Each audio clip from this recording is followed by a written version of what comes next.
Do we want a Valley season 3? I don't know. It's a question that's worth pondering. On the one hand, season 1 was a breath of fresh air, a really fun show, some new characters with the kind of new lifestyle that we weren't used to having watched Vanderpump Rules. Season 2, however, ended up being a series of darkness, sadness, and controversy. Now, to be fair, that is real life, and not everything in life goes smoothly.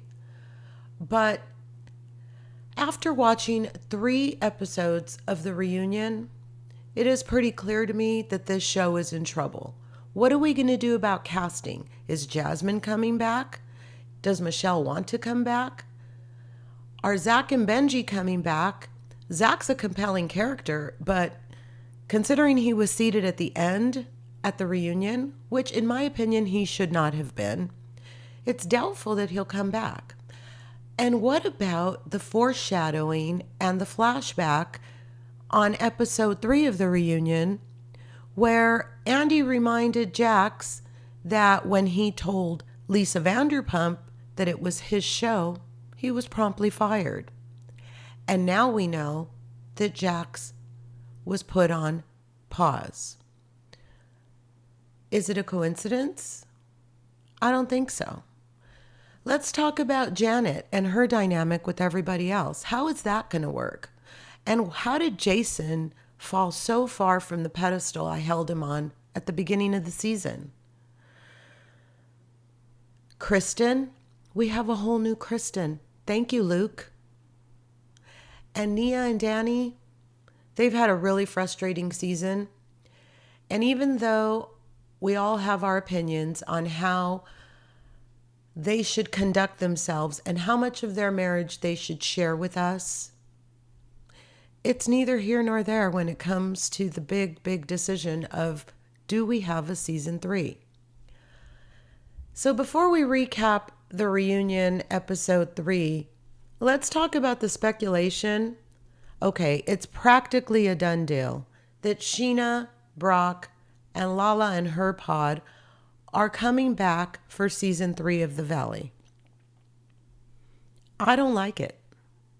I just don't like it. The couple of times that we saw Sheena and Lala on The Valley this last season were kind of disruptive. And in my opinion, it seemed performative. It seemed intentionally placed. And I really prefer the organic feel of the old Vanderpump Rules days when you kind of just didn't know who was going to walk through the door or what ratchet thing was going to fly out of somebody's mouth. Well, I don't get to decide if there's a season 3 of The Valley. And if there is one, I really hope that it's a little bit more cheerful than the ones that we've recently, or than the one that we recently encountered. But as the third and final, thank goodness, episode of the Valley reunion starts off, we still see Janet digging in her heels, refusing to back down on her accusations of Danny being offensive to women on more than one occasion, and as recently as the Super Bowl. Apparently, it was Brittany, who is the other person on stage they're referring to, who has been made to feel uncomfortable.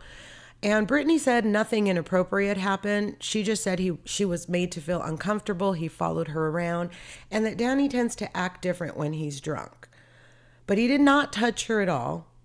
And so, listen, Nia gets really upset. She confronts Janet. Janet doesn't back down and still says it happened more than once, not just to Jasmine and Melissa. Well, a whole discourse begins about the definition of a drinking problem and alcohol, an alcoholic. And Jason states that he thinks everybody on the stage, except for Andy, has a drinking problem. I don't understand what is going on with Jason. Everybody kind of jumps in on him, and then he finally kind of admits that calling Danny names was immature. And, you know, I don't know. Maybe he got like a riot act read to him by Janet saying, no matter what happens, you better have my back because nobody else on the stage is going to. That's all I could think of, because Any man in his right mind, and especially an intelligent, educated attorney, has to know that sometimes his wife is not correct. Okay, well, let's move on. What do you know? Andy agrees with me on how performative it was that weeks after the ring incident between Janet and Jason, they went to go get tattoos of rings on their ring finger. I said that a couple of podcasts ago. It was kind of lame. They claimed they were just making fun of themselves. I think they were bantering and posturing for screen time. But I guess it's neither here nor there because they're there now. And then Janet says, oh, of course the ass grabber is laughing. Janet, this is really no way to make things better. If you're looking to come back for season 3, I don't understand how comments like this under your breath while sitting on a hot stage with Andy Cohen are going to ingratiate you into a 3rd season. But that's just my opinion. Just to be clear, Kristen is very open about the fact that she has a reputation for uncovering the truth and inserting herself in situations that she does not belong in. However, she is adamant that she is not a liar and she is not an exaggerator, and that there is a big difference between the two. They move on to Janet and Jason versus Jasmine, and they're referring to that fight on the beach earlier in the season where Jasmine said that Jasmine was giving Karen energy, and Jasmine swears that Janet was provoking her and that's why she went off. But when they rolled back the cameras, we didn't hear any of the names that Janet was accused of calling Jasmine. In fact, it was Jason who had called her a snake. And I think it was Jasmine who was just pissed off. And when she's cornered at the reunion, she kind of just glazes over the fact that she was wrong and continues talking. She said something like, well, oh yeah, anyway, and then continues to try to make her point about the fact that she was just pissed off. So to me, I think Jasmine was wrong, and I'm going to call him as I see him. And then Jason asked Jasmine if she feels that she was manipulated by anyone on the cast. He meant Kristen. Kristen picks up on this and says, is he talking about me? And Luke shushes Kristen, and she does not like this. She calls him out about it and says, don't shush me. But then Jason maintains he watched the show and everyone came after his wife and used her as a scapegoat for everything. Do you agree with that? Or do you think that Janet made some of her own problems? I think that Janet makes a lot of her own problems with her facial expressions. And I think that she tries to stay quiet, but she thinks that she's gaining favor with the fans. I guess you could call them fans. I call them viewers. She thinks she's gaining favor with the viewers by not saying anything, but trying to convey her feelings and emotions via her expressions. And I'm not feeling it. I'm not liking it. But the emotions between Jasmine and Janet, as the conversation continues, and Jason, prove that they do have a lot of love for each other. Janet gets teary-eyed, Jason looks very emotional, and even Jasmine is agreeing with the fact that, it looks that it might be pretty far off that things will be back to the way they were before, but there does seem to be a glimmer of hope that they'll get back to being friends eventually. And then we get to Zack, who's making more sense than anyone else on this stage, in my opinion, when he explains that he was always there to take care of and stand behind Brittany and Jax when they were going through things, and Jax decides that his response, because he's upset with the things that Zack has said on social media, is, I don't care what you think, and you are nobody to me. Jason interjects to point out that he thinks that it seems like that Zack is trying to extend an olive branch. Like, what are you doing, dude? Zack eloquently states, if you want people to think you are doing better with regards to your issues, then work on it with the people who are close to Brittany. Jax actually agreed with Zack. And then we move on. So Andy decides to throw a little shade of his own and ask if Jax's friend Frank Dremon is allowed in the bar. Well, everybody cracks up. They think it's funny. And Jax kind of pretends that he's confused for a minute. But before long, he admits that was, in fact, his burner account. But the funny part was he didn't realize that Brittany had outed him on the show and that we, meaning the audience, all knew that it was his burner account. Eventually, he just kind of laughs it off and we move on. So then we move on to his eBay account. The story, according to Jax, is that he had all sorts of merch that people send him from different, places. And during COVID, he found himself in a need for money. They had just gotten fired from the show. They had no money. There was nothing going on. And so he started selling merchandise on eBay, and he said he made a lot of money. Well, they talked to Luke and Kristen to get caught up on their story. And asked when they each knew they were in love with one another, Luke talks about the story that I have talked about on this podcast a little earlier in the season when they were making a trip back east with 4 dogs. And that's when he realized anybody who could go through this with me might be the perfect person. And so he tells us he decided then to lock it down. And Kristen says she knew about 6 or 7 months in. And she knew when asked about the engagement that it would happen one day, but she was so surprised because they had discussed it and they had agreed it would not happen on camera. So she had no idea that anytime they were on camera, there was a possibility that she could be proposed to. So it makes sense. And it sounds to me like it really was a surprise to her. Then Andy asks Brittany if she told Jax about the engagement as kind of a retaliation because nobody told her about the engagement surprise. And she says absolutely, categorically no. And even Jax reaches in and, or breaks in and apologizes at that point. And he said that he did not realize that nobody knew. While the Kristen segment concludes with her telling Andy in response to his comment that she seems to no longer constantly be surrounded in chaos, that Luke knows her very well and knows how to handle her. I agree. I think that this has changed Kristen into a very likable personality. And the weird thing is that we kind of always liked Kristen, even in all of her chaos.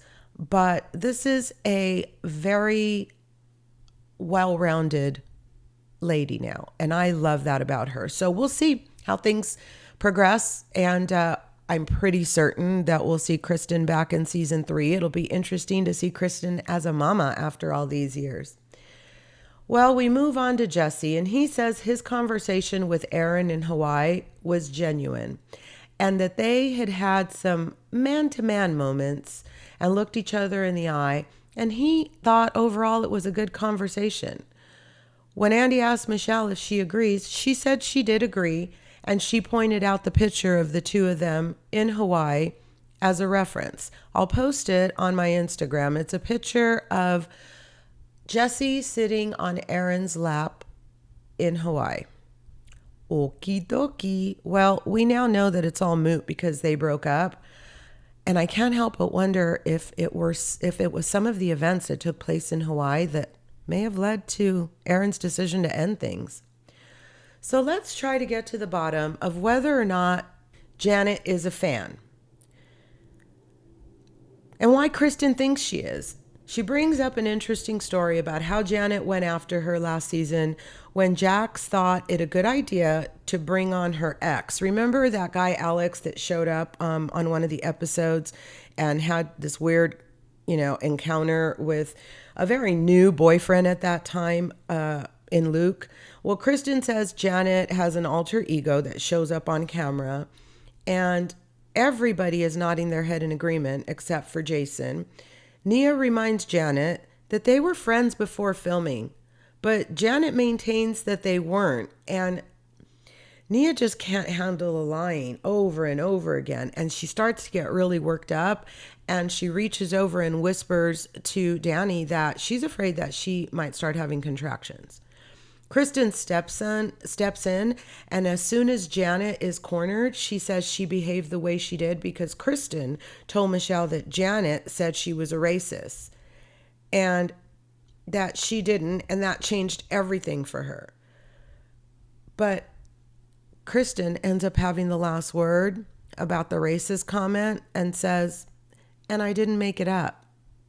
So we still don't really know the entirety of what happened and whether or not Janet made that comment, but I tend to believe Kristen. So even though I had a not popular take and I was kind of for Janet, in this case, I'm 100% Team Kristen, and I think Janet is trying to weasel her way out of a lot of things that she said, and you can kind of tell by her body language as we get closer to the end of this episode 3, she starts to get smaller and smaller, and it's pretty obvious that whatever her MO was coming on the show, it didn't end up working out for her, and let's just say she's not winning.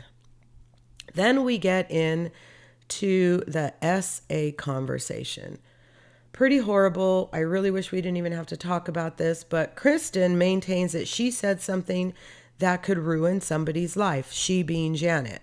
Janet maintains that she only said what actually happened, stating that she just coined the legal term for what Danny did, and she wasn't the one who did the act. So if Danny doesn't want her making the legal term a public thing, then maybe he shouldn't be committing the act that is defined in the legal term. Andy asked why she used such a loaded term, and Janet says she was talking to Jasmine about it, but Jasmine had agreed with how she classified the act. The group all thinks that they're just trying to make Danny and Nia look bad, and when Andy asked for a show of hands of who thought what Janet said was reckless, everybody's hands went up, of course, except for Jason's, but I thought it was funny. Did you notice that Brittany was coincidentally fixing the strap of her dress during this point so that maybe she didn't have to raise her hand? So how does Janet respond to this? She says, oh, so would you have preferred I used another term? What would have been better? Groped? Molested? Another opportunity to make me mad at you, Janet. Damn it, man, I really wanted to like you. Nia's really upset and confronts Janet, who's smirking until Kristen tells her, stop smirking. Nia's not wrong. It's one thing to hold somebody accountable, but it's another thing to try to expand the narrative and to try to assassinate someone's character for a storyline or attention. And this pisses me off because Nia and Danny have 4 children. He's a family man, and I don't think it's cool to assassinate someone just so that you could maybe have a moment. Well, Janet's not having a good time of things right now, but she steps in and says that Danny called Michelle a whore, which we all know is not what happened at all. Now, he did essentially say that Michelle sleeps with men for money, but the fact that she changes keywords in order to justify her behavior, or the fact that she's choosing to put this out into the universe, is kind of what is pissing everybody off, including me. So at one point they had enough with it and everybody moves on. Then we move on to the Zen party, and Brittany says that she and Zack are in a much better place than they were when the season ended.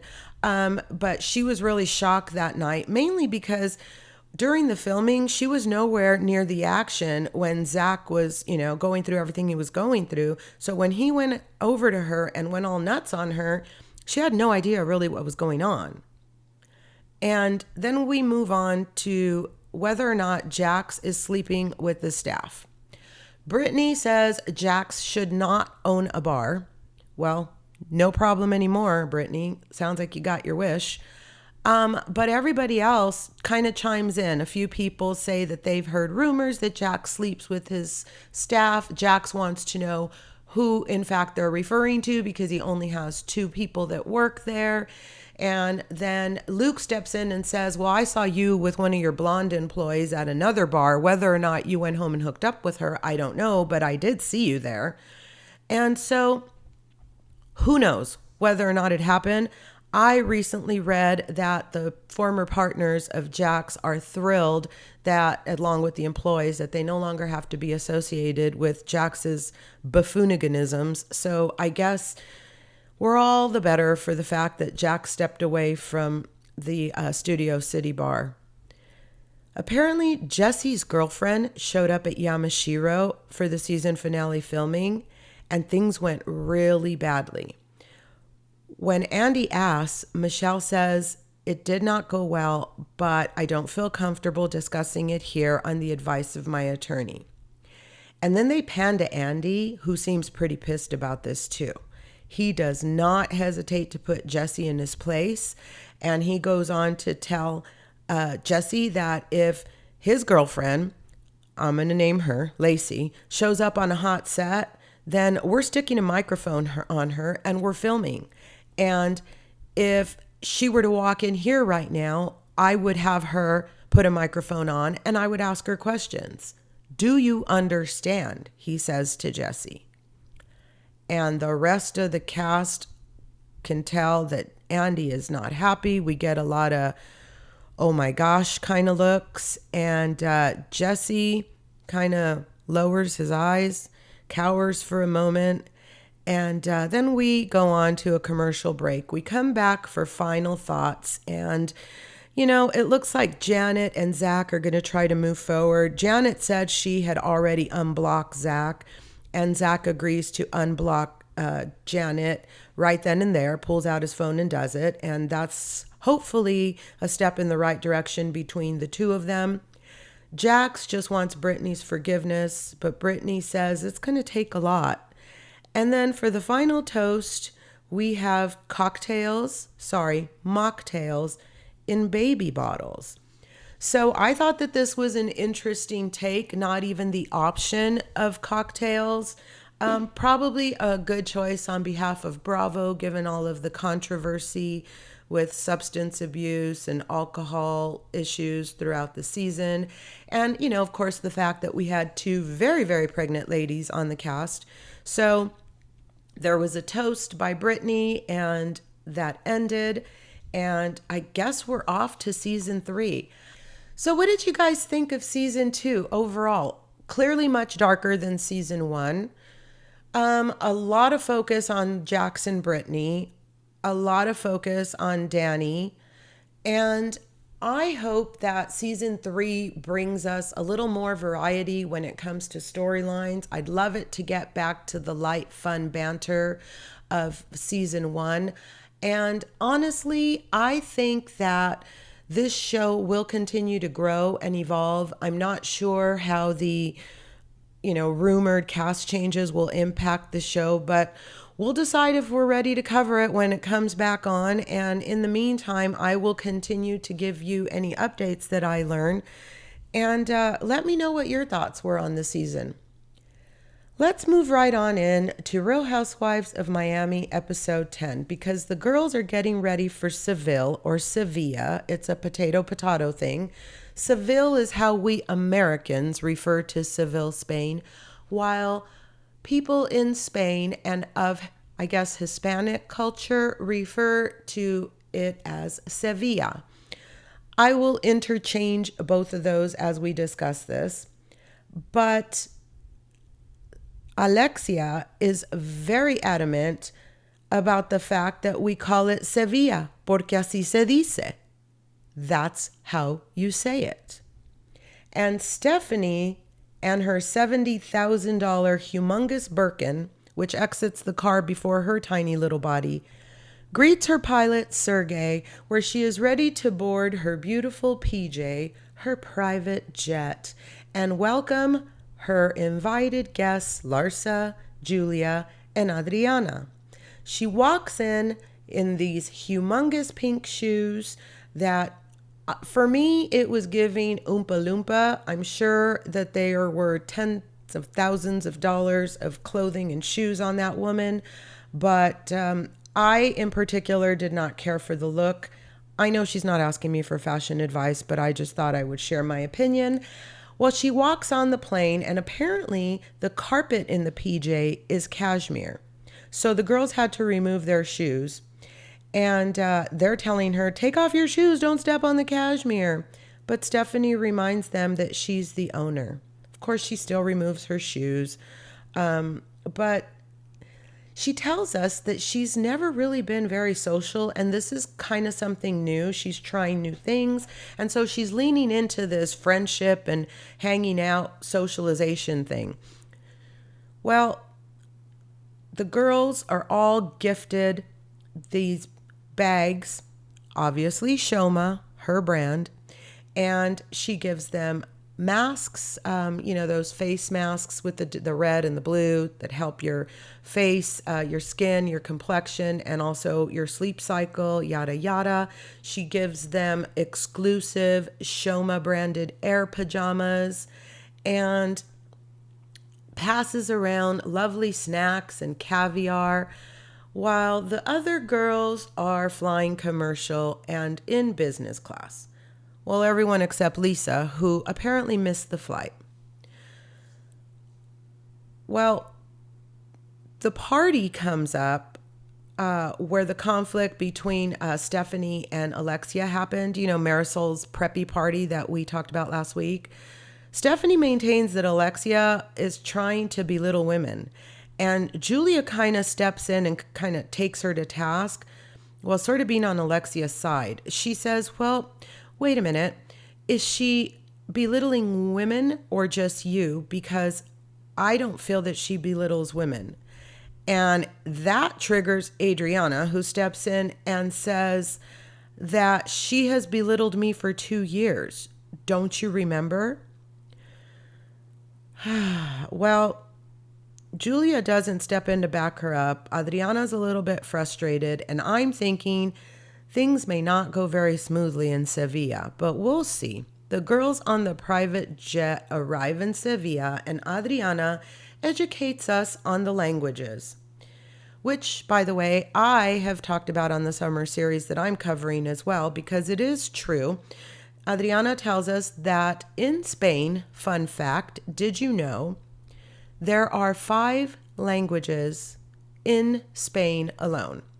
Essentially 5 different dialects of the Spanish language. And she educates us on the major language, which is Castilian. And it has a sort of lispy quality to it.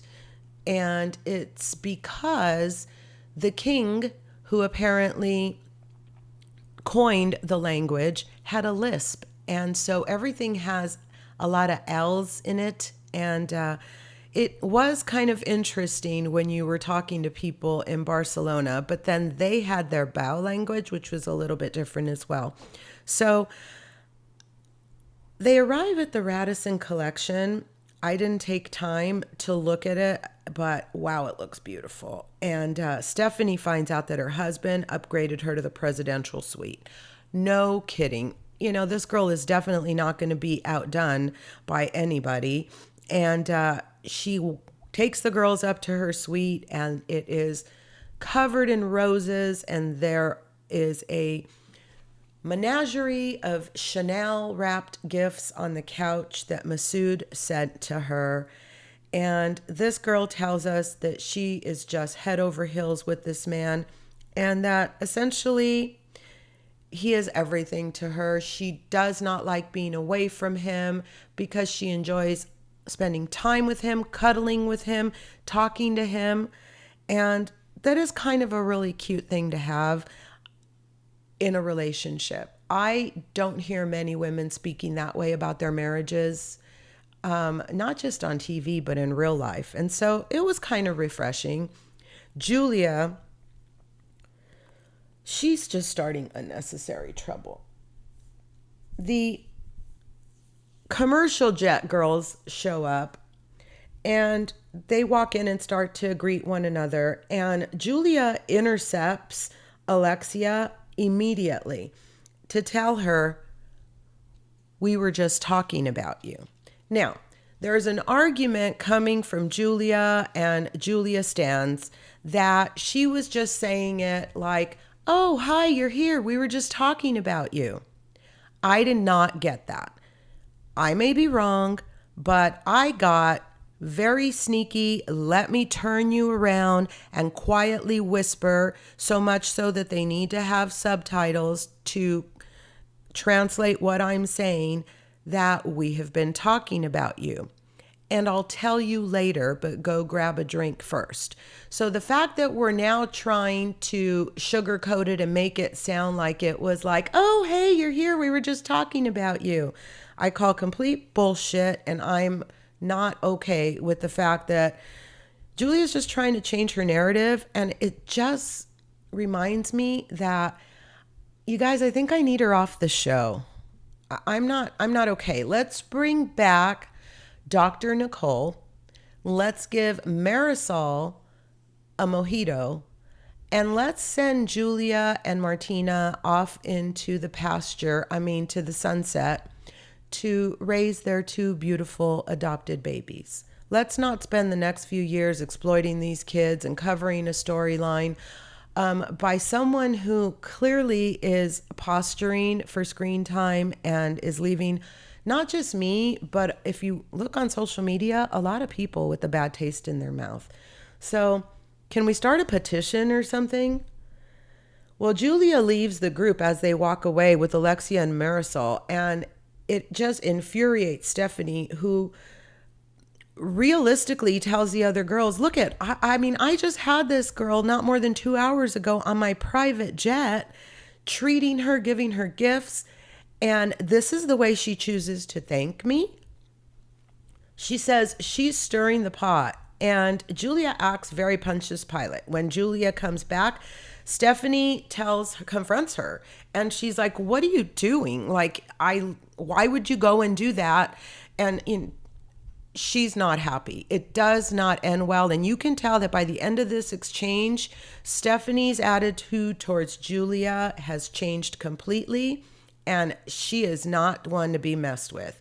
You don't seem to want to cross her because she will move on and be classy, but we know this isn't over. I wouldn't be surprised if Julia is reduced to flying home on coach and not on the PJ. Of course, Martina will step in and save her so she's not humiliated and probably get her a first class plane ticket. But Julia, do better, man. Jeez Louise. Well, the girls are all getting glammed up for dinner, and Larsa and Stephanie have a conversation. But it finally happened. What I've been talking about in Orange County happened here on Miami. We have Caesar and Rob, Stephanie's glam team, and they got a chyron. They are named, and they get their own scene, and it's not a great scene. They're basically talking about how Larsa is a cougar. If she had the choice between being with a 75-year-old man and a 25-year-old man, and they both had the same bank account, they say she would clearly go for the 25-year-old. Well, Larsa doesn't disagree, and the scene ends. The girls all head to Basque, where they are greeted by flamenco singers and seated at a beautiful table. This is all arranged by Marisol, who wants to just distract Alexia and give her the time of her life. And then the flamenco singer starts to sing to Alexia this incredibly emotional song that lands Alexia and Marisol in tears. Of course, it's in Spanish, so the rest of the girls are looking around like, what is going on? Why are they crying? But this song is like, I'm so sorry that he doesn't deserve you and that he took you for granted, and on and on and on. And how is this supposed to help? Well, thankfully, Marisol clarifies that that was not the song that she had requested for Alexia. So that's good, because otherwise I would question Marisol's actions and why she thinks that would be a good choice. But then they go on and they play, some upbeat music and so on and so forth. And the girls, it looks like, have a nice time. The Alexia thanks the guy, and then the girls, Kiki brings up Lisa. Hey, where's Lisa? Well, that's the first time that we hear, at least on camera, that Lisa had missed the flight. Turns out she had to go from Miami to London, and then from London to Madrid, and then take a train from Madrid to Sevilla. Stephanie says they have appointments to go for couture flamenco dresses. And did you notice how Marisol kind of steps in and says, oh, thanks for the recommendation? It was almost like she did not want it to be lost on us that she was in charge of the trip and it was simply a recommendation from Stephanie. Well, Stephanie says everybody has appointments, and I don't know what's going to happen if she's going to get an outfit if she doesn't show up for her appointment. So Marisol says, well, let's just put her last in the appointment list and see what happens. And if she doesn't show up, then the lady can leave. Well, the entire group is really annoyed with Lisa at this point. But the girls quickly shift gears and the attention focuses on Alexia and Stephanie's beef. Alexia thinks she's going to tell Stephanie that she can't come into the group and do this, that, and the next because you're new here and we all have relationships. And Stephanie straightens her right back out. She says, I can come in here and change the dynamic if I want to. And you are not going to tell me what I can and cannot do. And I think you're just very insecure. And I think maybe Cuban Barbie has finally met her match. Stephanie thinks that Alexia is very insecure. And Alexia thinks that her confidence really bothers Stephanie. Which one do you think is more spot on? I think there might be a little truth to both of them, but it seems to me like Stephanie's truth is ringing a little closer to what might really be going on. Alexia's having a moment. She's struggling and going through a divorce. She does not know what her future holds as far as where she's going to live and what she's going to do. They take her out of the country to distract her and for her to have a good time. And she's now traveling with this uber rich, uber showy woman who is making no secret of the fact that she's not going to back down to Alexia and she's not going to play Chihuahua to Alexia's Rottweiler. Period. Well, Alexia doesn't like it when anybody goes up against her. And I personally love the way Stephanie is coming across, but there are a lot of people on social media, as well as members of this cast, who have come forward and spoken up and said that they think she's coming on too strong for a first-year housewife. What do you guys think? I guess we're all entitled to our own opinion. Well, in my opinion, Stephanie can keep up with Alexia, and I think this was rough, but pretty impressive. I actually like that they talked it out. It got really, really, really scary for a minute. And then for the first time in so long, they were able to solve an issue, come out the other side and agree that maybe eventually they could be really great friends. So let's see what happens with these two. I hope they don't spend the rest of the season arguing back and forth among one another because that would kind of piss me off. Well, Lisa, aka Monkey, shows up after almost 24 hours of continuous travel. But instead of going to her room and passing out like I would have, she heads up to visit Marisol and Alexia, who are kind of confrontational and want to know what happened. And they keep pushing, and she says, oh, pish posh, we're in a beautiful place now. And she wants to promptly glaze over the fact that she missed the flight, she didn't call, she didn't text anybody, and she's a freaking day late. Well, she keeps pushing back and saying, it's not a big deal, I'm here now, I don't know why you guys want to keep doing this. And then she ends it with this little carrot, I guess, that she leaves us with for next week. When you guys realize what happened, you're going to feel really bad that you're giving me such a hard time. I doubt it, but who knows? Let's stay tuned for next week.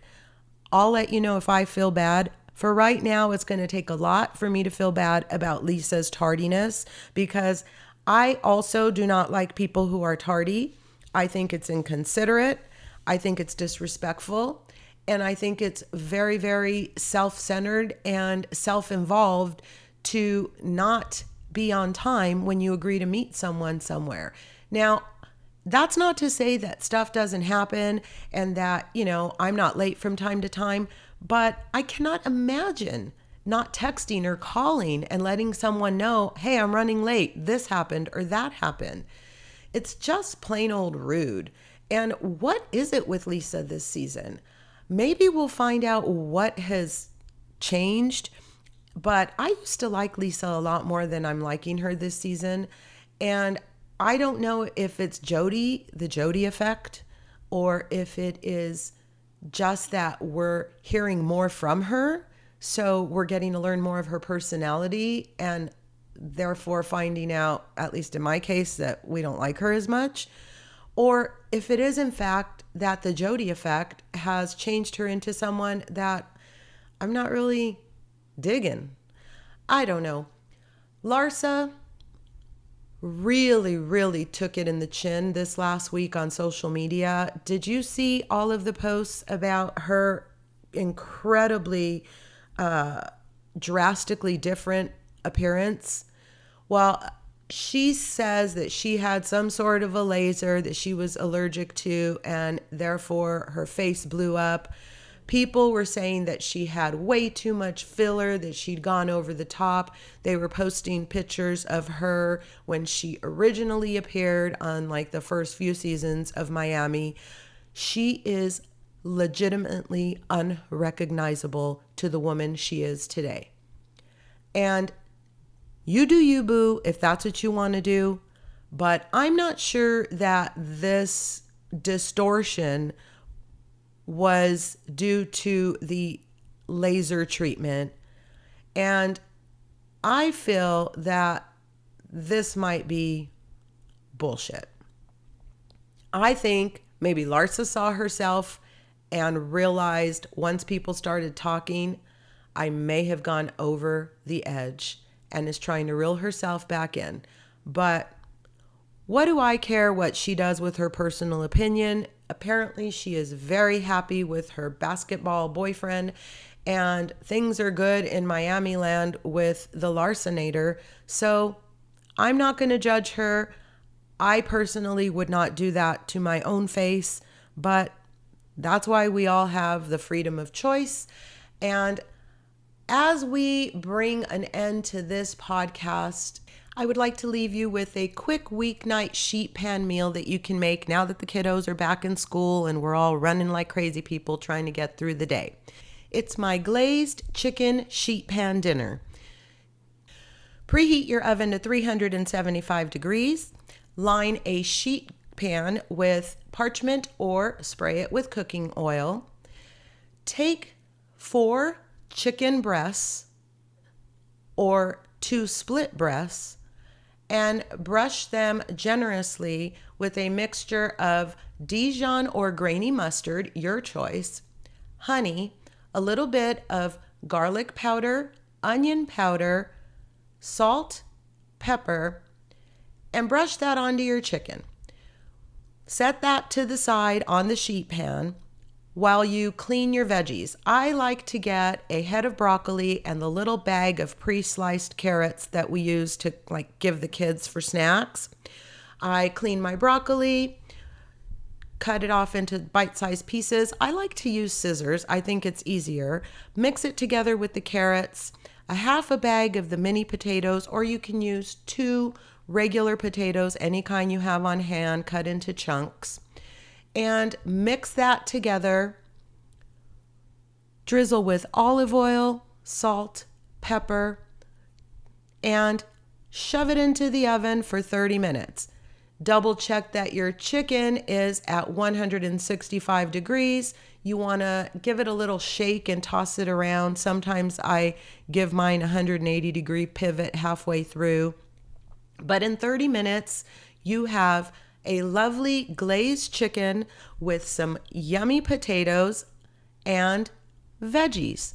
A square meal in 30 minutes, one pan to clean up, and dinner is done. So give it a try. It's a really easy no-brainer. Let me know how you liked it, what adjustments you made. This is also a really nice time to spend with your younger children. You can have them help you make the sauce if you want. You can have them help you throw the veggies on the sheet pan. You can have them help you drizzle olive oil. I really think it's important to get your children involved and interested in cooking and in being in the kitchen at a very young age. I think it expands their relationship with food. It helps them be a lot less picky when it comes to what they're willing to try, because if a kid made it themselves, chances are they're going to try it. And very rarely are they not going to like something they made themselves. So I think it's never too early. And for the folks that have the older kids, listen, if you are 12, 10, depending on how early you got into the kitchen, this is one that the kids can do all by themselves, and they can make dinner for you. What an episode. From burner accounts on the Valley to flamenco singers on Real Housewives of Miami to a super quick supper for you. I hope you enjoyed this episode. I'll be back very soon. Until then, I'll be here, living on the verge. Adios.